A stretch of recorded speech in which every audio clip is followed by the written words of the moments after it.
அனைவருக்கும் ஆனந்த வணக்கம். என்னுடைய உறவுகளே, என்னுடைய நண்பர்களே, என்னுடைய சகோதர சகோதரிகளே, மனிதர்களுடைய பெரிய விஷயம் என்னென்னா ஒரு நம்பிக்கை. அந்த நம்பிக்கை எந்த இடத்துலையும் ஸ்பாயில் ஆகாமல் அதை அதிகப்படுத்துறது தான் நம்மளுடைய வேலை. உங்களுக்கு எந்த இடத்துல நம்பிக்கை குறையுதோ அந்த இடம் நமக்கு ஒரு வீக்காக ஆகக்கூடிய நேரம். அங்கே நம்ம உடனே உஷாராயிடணும்.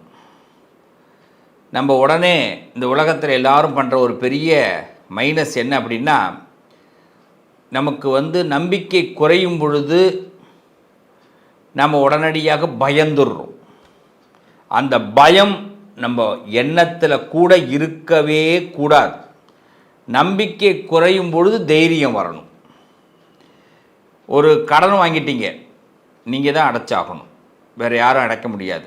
வீடு கட்டிட்டீங்க, பாதி வீடு நீங்கள் தான் கட்டியாகணும், வேறு யாரும் அதை ஹெல்ப் பண்ண முடியாது. ஒருத்தவங்களை திட்டிட்டீங்க, அதனால் பிரச்சனை வந்துடுச்சு, நீங்கள் தான் மன்னிப்பு கேட்டாகணும்.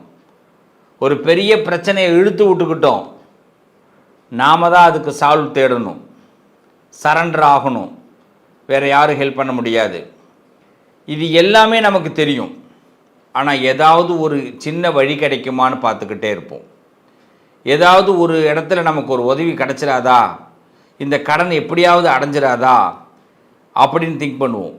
ஆனால் நம்மளுடைய சம்பாத்தியம் நமக்கு தெரியும், இவ்வளோ தான் நம்மளால் சம்பாதிக்க முடியும்னு தெரியும், அதுக்கு மேலே சம்பாதிக்க வராது.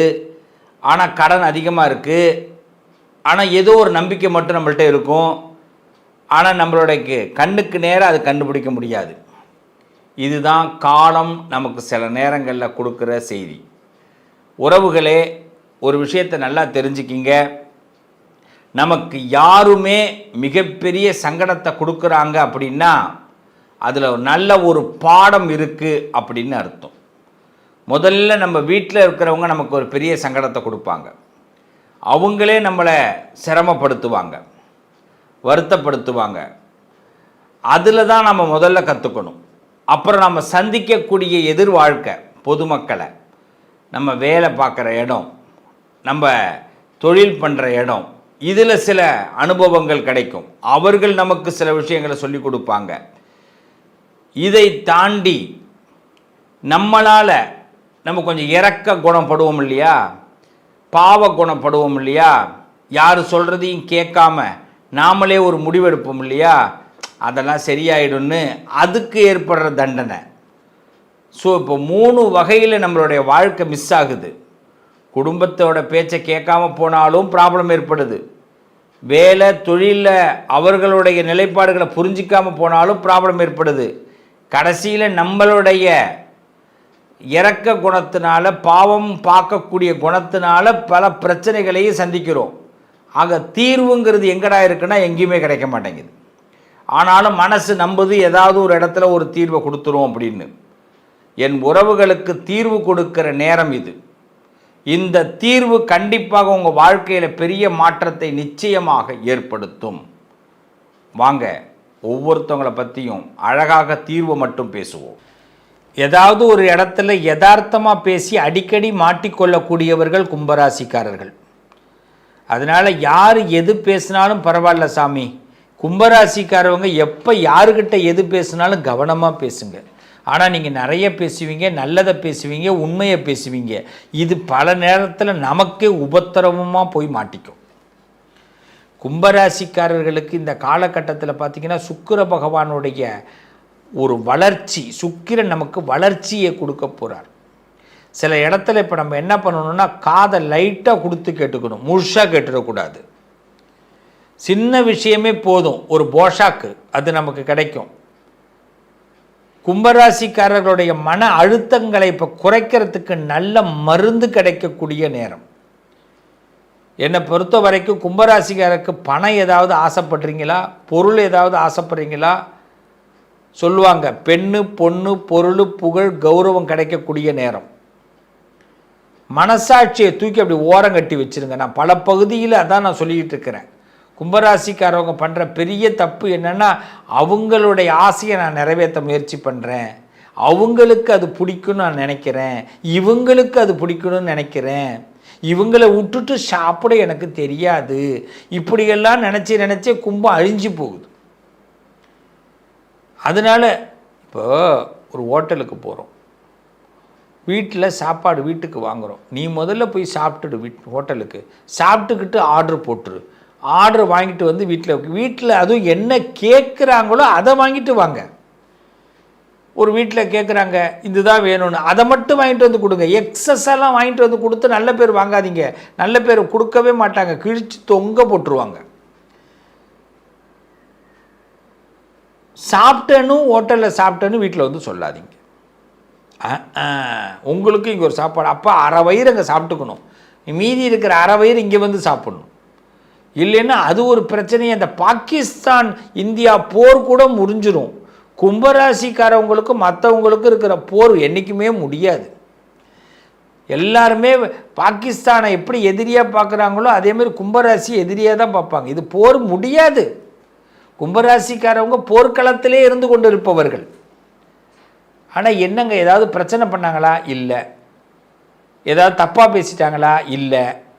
ஏதாவது வருத்தப்படும்படி ஏதாவது சொன்னாங்களா? ஐயோ சத்தியமாக அவங்களுக்கு அது வராது. அப்புறம் என்ன தான் கும்பராசிக்கு பிரச்சனை? உண்மையை பேசுகிறாங்க. என்ன தான் இப்போ கும்பராசிக்கு பிரச்சனை? ரொம்ப அக்கறையாக இருக்கிறாங்க. என்ன தான் இப்போ கும்பராசிக்கு பிரச்சனை? அவங்களுக்கு இன்னொருத்தவங்க அவமானப்பட்டால் பிடிக்காது. அட போயா, இந்த நல்ல குணம் உள்ளவங்களையா திட்டிக்கிட்டு இருக்காங்க எல்லாரும்? ஆமாம் ஆமாம் ஆமாம், இது இன்னைக்கு இல்லை, இது கன்னித்தீவு கதை மாதிரி போயிட்டுருக்கு. ஒரு பத்திரிகையில் போடுவாங்க கன்னித்தீவு கதைன்னு, அது இன்னைய வரைக்கும் முடியல, எந்த காலத்துலையும் முடியாது. அது மாதிரி கும்பராசிக்காரர்களே இந்த இடத்த தான் இவ்வளோ தெளிவாக புரிஞ்சுக்கணும். அப்போ இந்த இடத்துல என்னென்னா நமக்கு ஒரு உலகம் இப்போ ஏற்படும். இந்த கும்பத்திற்குன்னு ஒரு மனிதர்கள் கிடைப்பாங்க, உங்கள் கும்பத்தை புரிந்து கொள்ள மனிதர்கள் கிடைப்பாங்க, அவர்கள்கிட்ட நல்லா பழகுங்க. நீங்கள் யாரையாவது புரிய வைக்கணும்னு நினச்சி ரொம்ப முயற்சி பண்ணாதீங்க, வராது, யாரையும் புரிய வைக்க முடியாது. ஆல்ரெடி எல்லாம் உங்கள் மேலே ஒரு கான்லேயே இருப்பான். உங்களை ஏதாவது என்ன சொல்லுவாங்க, உரண்ட சொல்லணும், குத்தம் சொல்லணும், உங்களை திருத்தறதுக்கு பல பேர் முயற்சி பண்ணுவான். தப்பு பண்ணாதவனை திருத்தி என்ன பண்ணுறது? அவன் எப்படி திருத்த முயற்சி பண்ணுறான் தெரியுமா? தனக்கு சாதகமாக பேசுகிறான்னு உங்களை கேட்குறான், அவ்வளோதான். அவனுக்கு சாதகமாக பேசினா நம்ம தர்மத்தை மீறுறதுன்னு அர்த்தம். நமக்கு தர்மத்தை மீற தெரியாது, அவனுக்கு அதை விடமாட்டான். அவனுக்கு சாதகமாக பேசினா தான் நம்மளை வாழ விடுவான். அதனால தான் கும்பராசிக்காரர்கள்ட்ட நான் விண்ணப்பம் கேட்குறது என்ன தெரியுமா? நீ கடவுளை கும்புறதெல்லாம் விட தங்கம், நீ நிறைய கும்பிட்டுட்ட தங்கம், எல்லா கடவுளுமே என்னை பொறுத்த வரைக்கும் உனக்கு சப்போர்ட் பண்ணுறாங்களோ இல்லையோ, உன் எதிராளிகளுக்கு தான் நல்லா சப்போர்ட் பண்ணுவார் கடவுள் கூட. இவ்வளோ ஓப்பன் டாக்கில் நான் ஃபேஸ் டு ஃபேஸ் பேசுகிறேன் உங்கள்கிட்ட. நீங்கள் பண்ணாத பரிகாரம் கிடையாது, கேட்காத கடவுள்கிட்ட கேட்காத கேள்வி கிடையாது. ஆனால் அந்த கடவுள் கூட எதிராளிக்கு சப்போர்ட் பண்ணுவார், நமக்கு சப்போர்ட் பண்ண மாட்டார். அப்படி தான் கும்பராசி கடவுள் கூட கை விட்டுருவார் சில இடத்துல கை கொடுக்குற மாதிரி கொடுப்பார், நம்ம தான் முடிச்சுக்கணும். அப்போ யார் மீது நம்பிக்கை வைக்கணும்? அசிரிரி பிரபஞ்சத்தின் மீது கும்பம் நம்பிக்கை வைங்க, எது நடந்தாலும் நன்மைக்கு. யாராலும் வீழ்த்த முடியாதவர்கள் இந்த கும்பராசிக்காரர்கள். ரொம்ப சிம்பிள். நான் அதான் சொன்னேன், ரொம்ப அக்கறைப்படாதீங்க இந்த நேரத்தில், அது வேண்டாம். ரொம்ப ஒருத்தவங்களுக்காக பேசி என்ன பண்ண போகிறோம்? அவங்க எக்காரணம் கொண்டு நம்மளை மனசில் ஏற்றிக்கிறதுக்கு வாய்ப்பு இல்லை.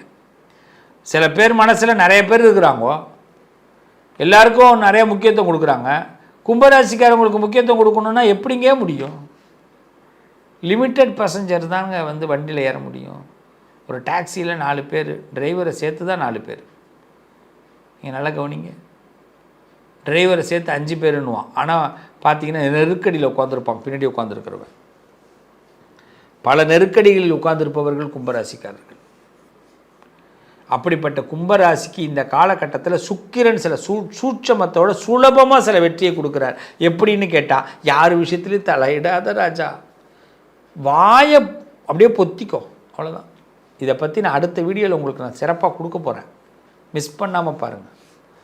வாய் தான் இப்போ பிரச்சனைக்கு காரணமாக போகுது.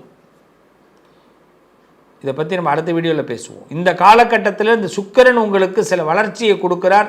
அதனால் ரசிக்க பாருங்கள். ஒரு நட்பு கிடைக்கும், அன்பு கிடைக்கும். ரசிங்க சில விஷயத்தை.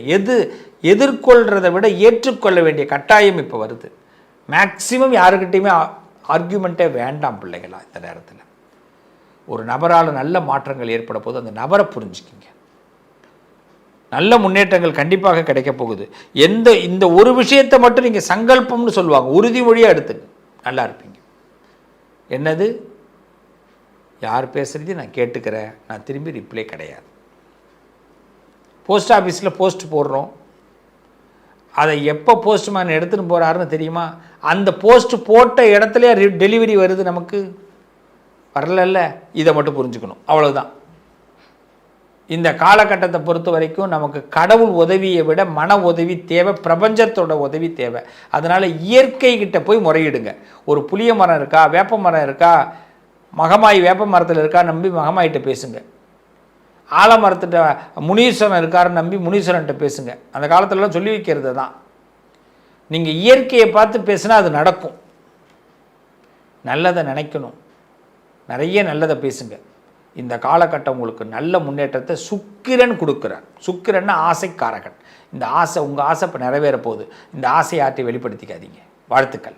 உங்கள் அதிர்ஷ்டத்திற்கான தீர்வு: கல்வி, பதவி, யோகம், தொழில் வளர்ச்சி பெருக.